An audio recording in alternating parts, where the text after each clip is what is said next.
Dozens gathered in eastern Afghanistan earlier for the funeral of 3 women who worked for a local radio and TV station. The women were killed in separate attacks in the city of Jalalabad in Nangarhar province while walking home from work on Tuesday. They were aged between 18 and 20. Police say they've arrested one of the attackers and claim he's a member of the Taliban. But the armed group denies ordering the killings, and ISIL has claimed responsibility. 15 media workers have been murdered in Afghanistan in the last 6 months. Sangar Paykhar is host of the Afghan Eye podcast. He joins us now from Leiden in the Netherlands. Sir, thank you so much for joining us here on Al Jazeera. First of all, tell us, what is your reaction to, I suppose, these 3 deaths, but really they are the latest in a wave of attacks that we've seen, especially against professionals in Afghanistan recently?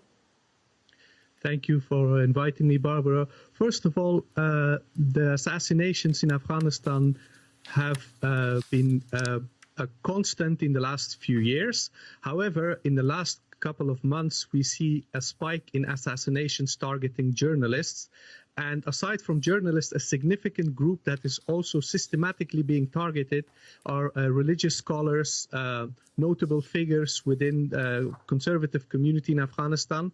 And these assassinations, each and every assassination causes shock, awe, and despair, because we see people who are role models, people who have a significant role in our community in Afghanistan, but also internationally. We see these people being eliminated.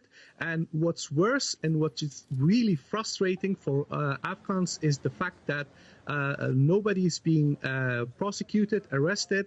For example, these 3 young women who were assassinated yesterday, the authorities arrested a man. They named the assassin. They published pictures of him, and then later it turned out that this man was actually not the assassin. He was someone else.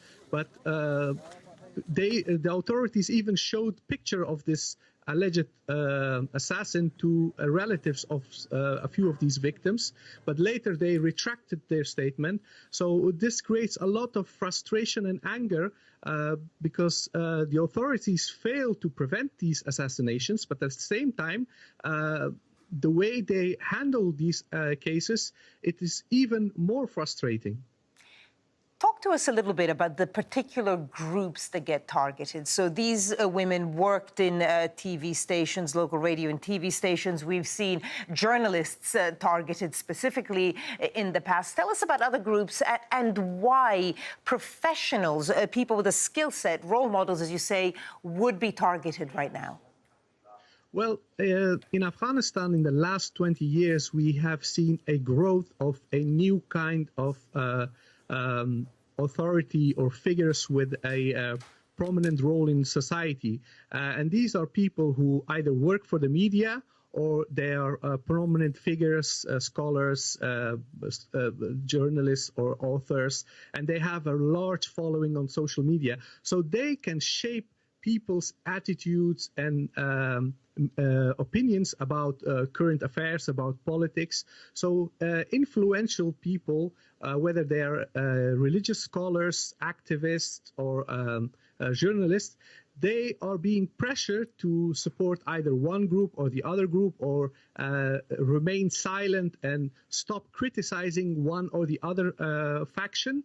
And if they do not listen and do not adhere to the commands of these groups that are threatening them, then these people become targets and they're assassinated.